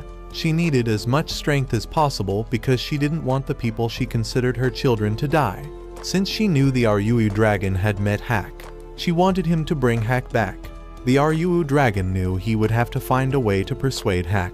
Knowing that Hack was currently serving someone, the next day, the Ryuu dragon returned to town to find Hack again. While Hack and the group were also searching for the Ryuu dragon, they witnessed soldiers attacking the townspeople nearby, but couldn't intervene. So Yun pulled the group into a corner and explained that the soldiers had gone mad because pirates had stolen their cargo the night before. If they acted now, they'd only draw more attention. Once the soldiers left, the group moved on. Hack then suddenly separated from the group again, as he was now a wanted man in the city. The Ryuu dragon, seeing this, thought it would make Hack easier to recruit. Hack later met the Ryuu dragon again and found out that he too was now wanted. Just like Hack, the two burned their wanted posters, and the Ryuu dragon began trying to recruit Hack. But Hack thought the guy seemed like some kind of perverted creep, so he refused and punched him to chase him off. But the Ryuu dragon stood up again and lunged at him, forcing Hack to run away. Hack then rejoined Yona's group, while the Ryuu dragon once again slipped away. Even though he knew Hack already had a master, the Ryuu dragon was still determined to lure him to his side. He later accidentally fell and was spotted by Kai Ya. Meanwhile, Yona's group had returned to the shop that had been attacked by soldiers earlier, only to discover that a child in the family had been killed by the soldiers. Yun went to check on the child's condition, but it was already too late to save him. Yona was anguished for not stepping in sooner to prevent this. She then resolved that if this place had been in chaos since her father's time, then it was her duty to restore order to it. At this time, Kai Ya had already heard Jiha's story, and Jiha himself was currently stuck inside a jar, so Kai Ya carried the jar along with him. However, when Jiha heard that he was going to meet the master he was supposed to serve, he smashed the jar and escaped, claiming that he still had many things he wanted to do and had no intention of helping or serving anyone. Jiha then left and once again found Hack, introducing himself and again inviting Hack to join him. But Hack kept refusing. When Yona showed up, Jiha suddenly knelt down, feeling the blood inside him boiling. He realized that this was the very master he needed to avoid, but at the same time, he found himself unable to leave her side and could not move his body. Yona sensed that he was indeed the Ryuu dragon, and Kai Ya soon arrived to confirm it. Jiha realized he could not underestimate the bond between the 4 dragons and the Crimson Dragon King. However, Jiha directly stated that he had no intention of becoming her subordinate. But Yona replied that she wasn't trying to force him, only to ask for his strength, and if he refused, she wouldn't press him further. When she learned that Jiha was a pirate, she asked to meet his captain so that they could join forces in fighting against the local lord, as she was furious over what had happened in this land. So Jiha told her that the next day, she could go with Hak to his ship. That night, after discussing with Yun, the next morning the group went to meet Jiha's captain. However, the captain wanted to test their abilities first, so she had her crew attack the group all at once. Hak and the 2 dragons easily passed the test. The captain then asked Yun what he could do. Although he couldn't fight, he was capable of many other things. As for Yona, it was different. She couldn't confidently say she was capable of anything. But the captain saw the determination in her eyes and decided to give her a different kind of trial, to gather something called Heaven's Blessing Herb. Everyone was surprised when they heard this if it was difficult for them, then even more so for a princess. But it was the captain's order. Heaven's Blessing Herb was a rare medicinal plant that only grew on Cloudvale Cape. It had the ability to quickly heal wounds and illnesses and would be very useful in the coming battle. Yona did not hesitate to accept. There was one thing the captain hadn't said. The herb only grew in the middle of a steep cliff, and Yona would have to go alone without the help of the dragon warriors or Hak. Yona still firmly agreed. Jiha then led the way for her. He pointed out the path ahead if Yona followed it downward. There would be a cave just the right size for her body, and the herb grew inside there. Regaining her composure, Yona began to move. Clinging to the cliff face, she slowly made her way down. A strong gust of wind startled her, making her legs freeze in fear. Shin A's squirrel and Jiha were behind her, trying to calm her down. To be honest, even Jiha himself wasn't confident in gathering that herb, let alone a girl. However, the trembling princess before him now was very different from the one who had once made him kneel. He began to question whether Yona really was the master of the 4 dragons. Jiha called out, urging Yona to turn back. It was okay to fail, no one was forcing her. But Yona was determined not to go back. If she turned back now, it would be humiliating in front of everyone. She continued on, dragging her trembling feet forward. She said that being given this task was actually a blessing, because if in the upcoming battle the people she cared about were seriously injured, what she brought back could help them recover. That's why she had to pick it no matter what. Still, she was very afraid not only of the danger before her, but also of losing the people she loved. Although the captain had ordered her to go alone, Jiha had quietly followed her all along in case something went wrong. He didn't help, he just followed. After a certain point, Jiha couldn't follow anymore because the path became too narrow, and now Yona truly had to go on alone. As she moved forward, she tried to calm herself, and finally, she found the Heaven's Blessing Herb. She called out to Jiha to let him know. But suddenly a huge wave hit, sweeping her away. Jiha rushed forward to find her, and luckily, Yona was still clinging to a vine. Jiha tried to save her, but she refused his help, afraid of breaking her promise to the captain.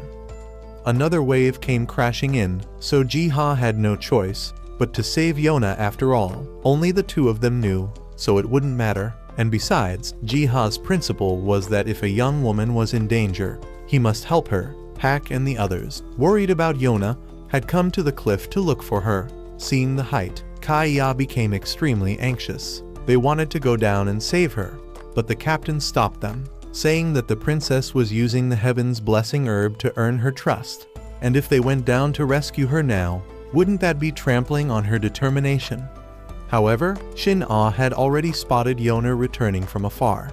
Yun was overjoyed to see that Yona was safe. She gave the Heaven's Blessing Herb to the captain and confessed that she had failed the challenge because Jiha had saved her, so she wanted to do the challenge again. The captain was very pleased with Yona honestly. If Jiha hadn't saved Yona, she would have thrown him into the sea herself.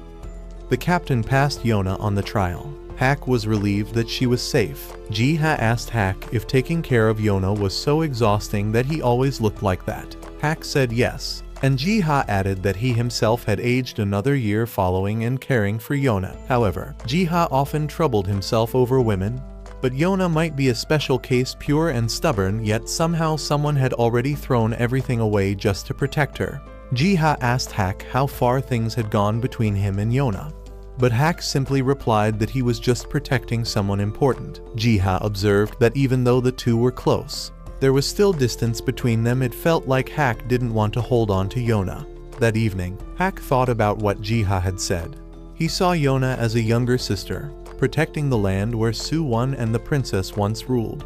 His entire life had been devoted to such an oath. Now, facing a princess who was struggling every day to survive, Hak simply upheld his vow to the king to protect her, and thus demanded nothing more.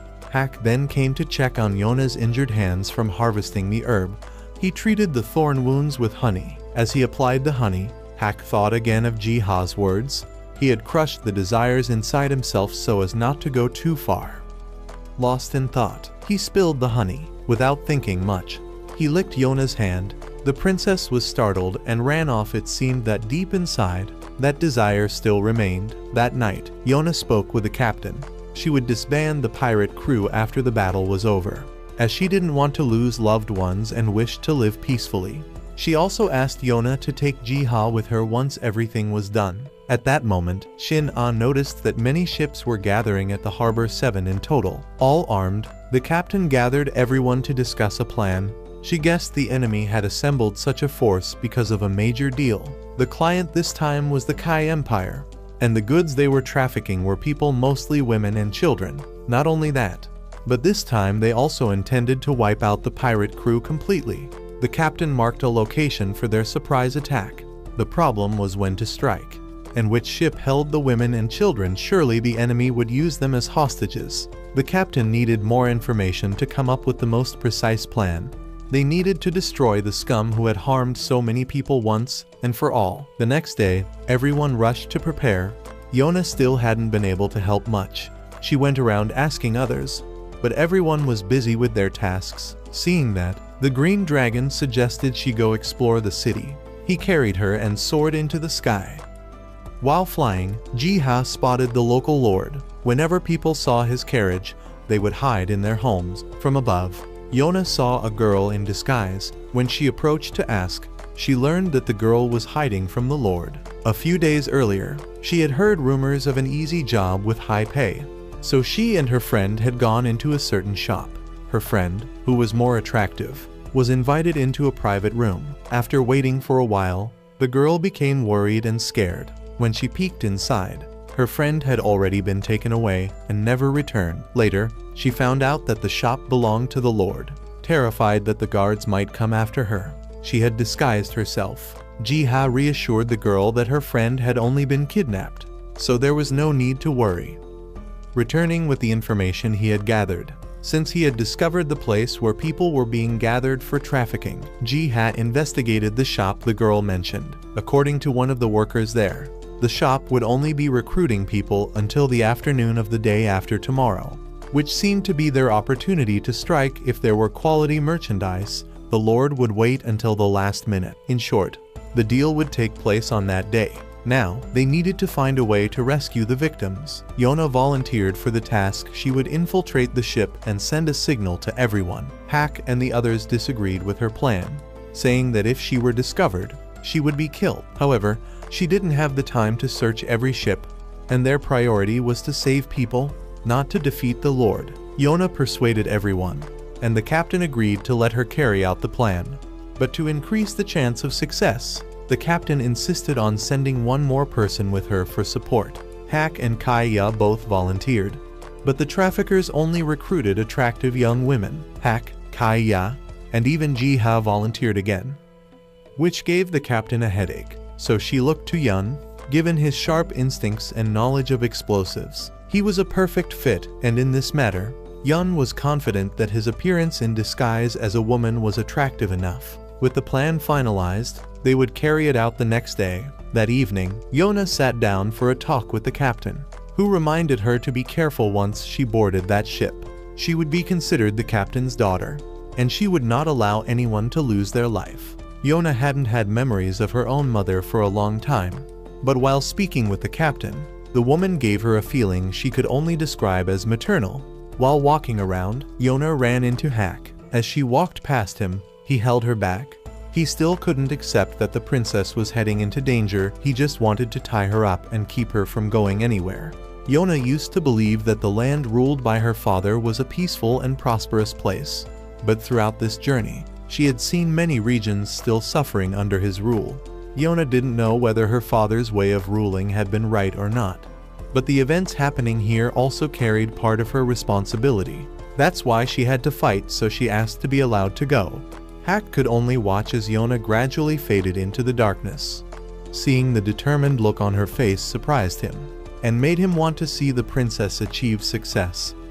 The next day, Yona and Yun disguised themselves, and Kaya along with Shin Ah's squirrel also dressed up to follow them. Seeing Yun's nervousness, Hack came to reassure him. Then the two of them went to the trafficking shop, were invited into a room, and then dropped through a trapdoor. Everyone outside waited for word from Yona and Yun. After falling into a pit, Yona was blindfolded and brought to a secret location. Both of them were taken to a room filled with other girls. Yona had sprained her ankle during the fall. A while later, the Lord arrived to inspect them.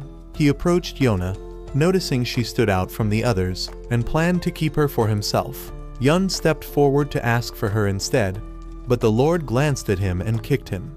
When his own men tried to stop him, they were hit too. The Lord trampled on Yun while terrifying the other girls so they wouldn't try to escape. As he indulged in his cruelty, he suddenly felt a burning sensation in his hand.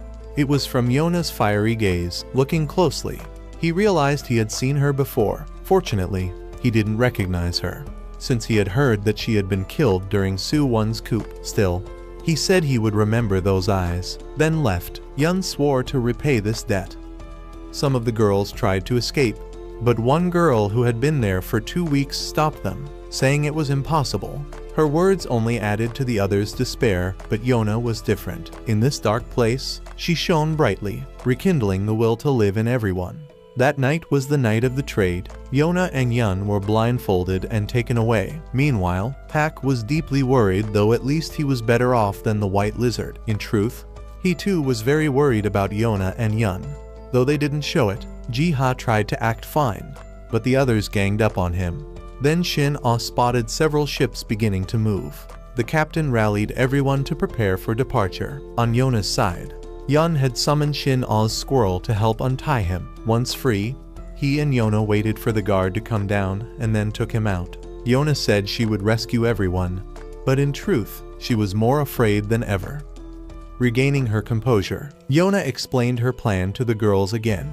Though her leg was still in great pain, she kept moving forward. Seeing the princess's courage, the older girl from before decided to follow and help her, and all the other girls united in agreement. The older girl's name was Yuri. Outside, Hack's group had begun to act. White Dragon fought while yelling Yona's name. Blue Dragon still hadn't seen Yona's signal, and their enemies were increasing in number, but they were not allowed to kill according to the captain's orders. Green Dragon had to keep jumping between ships to support the crew. On Yun's side, he had lured 2 guards over to him so Yona and Yuri could push some crates down on them. However, a wave rocked the boat, allowing one of the guards to escape and take Yuri hostage. Yun was torn between using his fireworks to save her or to send a signal, since he had very few.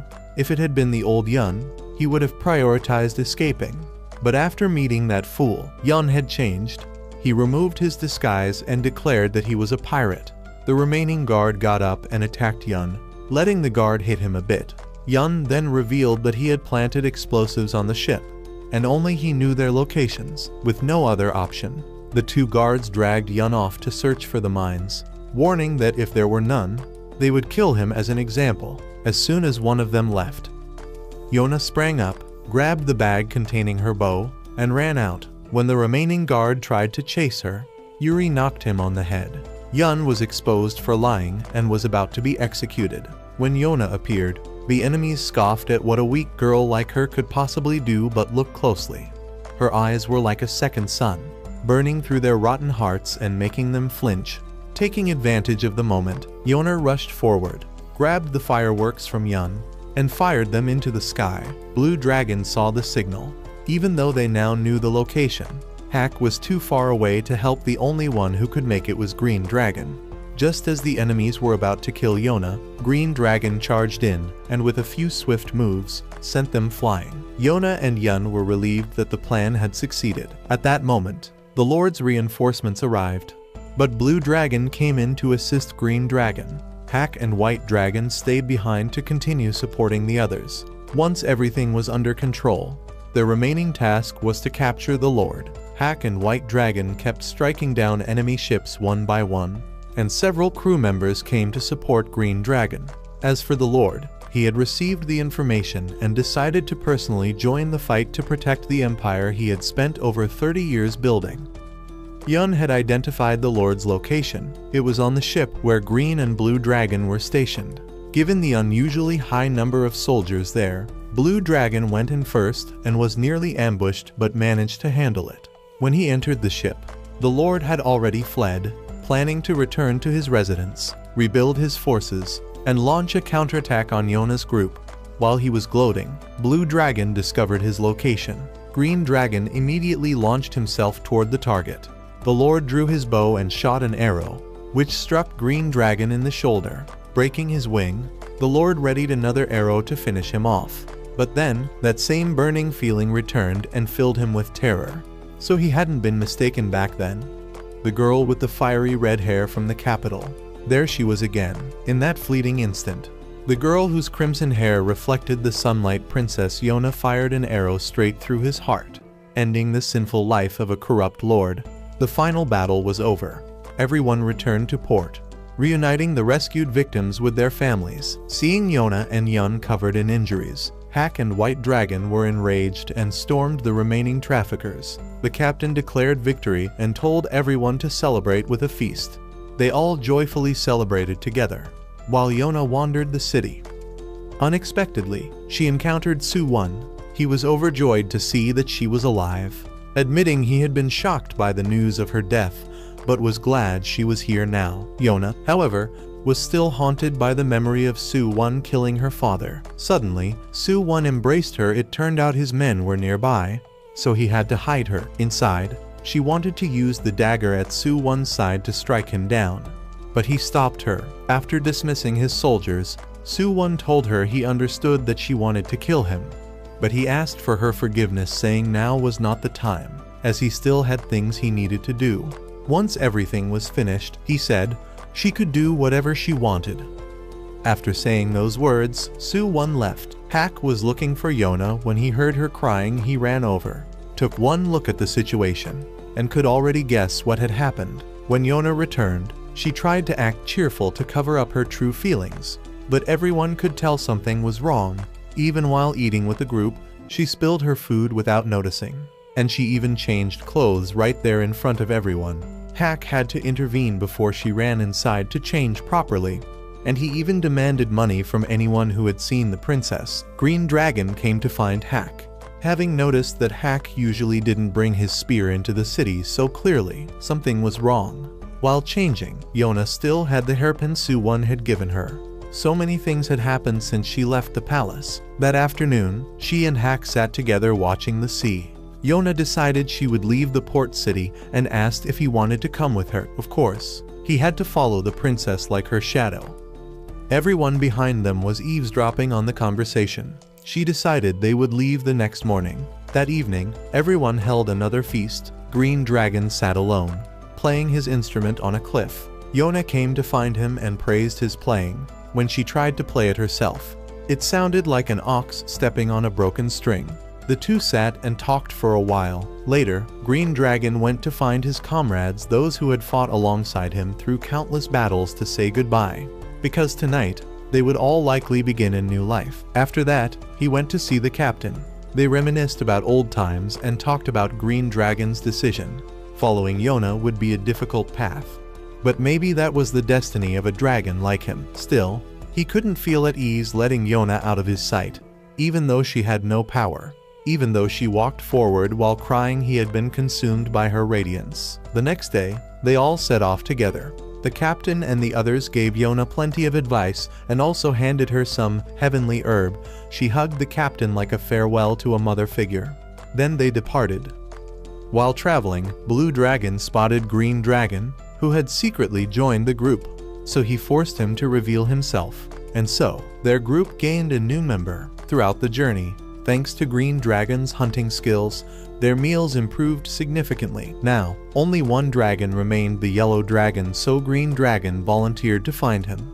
But the other dragons argued, saying it was their mission too. The three bickered, so Hack and Yun went off to process the deer that Green Dragon had caught. Yona herself butchered it. Back when she was in the palace, she had never imagined taking the life of an animal. Avoiding it would be like turning a blind eye to its life. As she prayed for the animal, a man suddenly appeared beside her. He agreed with her view, but said that all beings are equal, and so one day, they will all reach paradise. As he spoke, his stomach growled and drool dripped from his mouth. He excused himself by saying he was just a passerby, so she shouldn't mind him. Seeing that he was clearly hungry, Yona invited him to stay. Hack, Yona, and Yun grilled meat together. Hack didn't care who the guy was, and the other dragons were probably still busy arguing. As they ate, they talked about the Yellow Dragon. According to the founding myths, he possessed a powerful body. When the other dragons returned, they were quite shocked. The man eating in front of them was the Yellow Dragon. His name was Zeno, a wanderer who loved traveling and having fun. All three dragons could feel that he was the one. The only strange thing was that Yellow Dragon didn't feel the burning sensation when meeting Yona. Unlike the others, no one knew if he was strong or just a fool. Before Yona could even invite him to join, he had already agreed. As mentioned, Yellow Dragon liked wandering and fun, so since he had free time, he just went along with them. Part of the reason was also because Yun's cooking was delicious. White Dragon still found it hard to believe and asked Yellow Dragon to prove his strength. According to him, his body was incredibly durable, but Hack knocked him out with a single punch. Yun noted that Yellow Dragon's skin was smoother than Yona's. Compared to him, if Hack said he was the Yellow Dragon, people would believe it more. Realizing his secret had been exposed, Hack joked that he was the Yellow Dragon. White Dragon replied that if Hack were a real dragon, he'd have to be the ultra-evil supervillain Dark Dragon. But honestly, that sounded kind of cool too. Either way, White Dragon was really happy that the four dragons had finally gathered. Yun looked happy too, but the simplicity of it all had overshadowed its depth. That night, Yellow Dragon came to find Yona. He helped her gather firewood. Yona told him that even if others didn't believe he was the Yellow Dragon, she still did, because through her eyes, the air around him felt different from an ordinary person, just like a warm, golden beam of sunlight.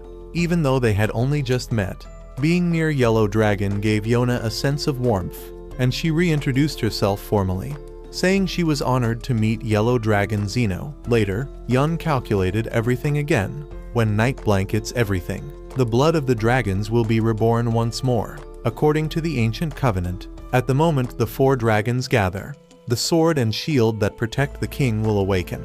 And finally, the Crimson Dragon will return at dawn. Yun had figured out the group's next direction. A few days later, they returned to find Iksu. As soon as they entered the house, everything was in chaos, and the priest was lying in one spot with his head covered in blood. After questioning him, they learned that he had made a mess because he was too hungry. Yun then scolded Iksu thoroughly. Just by looking, Iksu could tell that Yona had experienced many things. Yun asked about the divine prophecy, and Iksu said they still needed some more time before the sword and shield to protect the king would appear. When that time came, Yona would surely know what to do. At that point, Yellow Dragon finally spoke. That was Yona's goal in gathering the four dragons. In short, since Hack and Yona had fled from the royal palace, they needed the strength of the four dragons to survive. But what would come after that? Would they keep running forever or overthrow Suwon and reclaim the throne? With the power of the four dragons, taking back the palace would be easier than eating cake. But Zeno said he wouldn't participate because he wasn't capable of fighting anyone. Either way, Yellow Dragon thought Yona should think about that purpose before the moment Iksu spoke of arrived. Everyone decided to stay there for now. That afternoon, the three dragon warriors and Hack sat down to discuss things. avenging her father and overthrowing Su-won aside. If Yona did reclaim the throne, what would she do then? It was hard to expect much from a 16-year-old girl. At the mention of Su-won, Hak left. That night, Ik-su and Yona talked in front of the waterfall. After everything she had been through, her father had loved peace. But the kingdom had not been happy. The more she learned, the weaker she felt. But even so, in moments of despair, there were always people there to help her. She wasn't strong enough to lift herself up. But the people behind her had reached out their hands to support her. There were still many people in this country she needed to protect. She didn't regret shooting down that corrupt lord. She kept asking herself if there were still more scoundrels like him in this kingdom. That's why, from now on, she wanted to do great things. She would save the unfortunate people of Kuka Kingdom. She apologized to her father for going against his wishes and using weapons. Before returning to the royal palace, she still had things she needed to do. She also told Ik-su about meeting Su-won. She hated him, but couldn't draw her sword to stab him. Ik-su said that no matter how foolish or confusing it might be, there are still feelings that can never be erased. Late at night, when everyone else was asleep, Yona was still training in the rain. Hak came to find her, worried she might catch a cold. The two of them took shelter in a cave. Yona knew Hak was still upset that she held a sword. He said he wasn't angry, just worried about her. But Yona didn't want to use Hak as her shield. She needed to be stronger. Previously, Yona had asked Green Dragon to teach her the sword because Hak refused to. But Green Dragon, like Hak, didn't want her to face danger. Green Dragon thought the reason Hak didn't want her to wield a sword was because he wanted her to be safer and happier than anyone else. He also jokingly said that Hak wanted to tie Yona up and hide her so no other man could ever see her. Before he could add that Hak was a possessive guy, Yun had already called him away. Yona thought Green Dragon was just joking.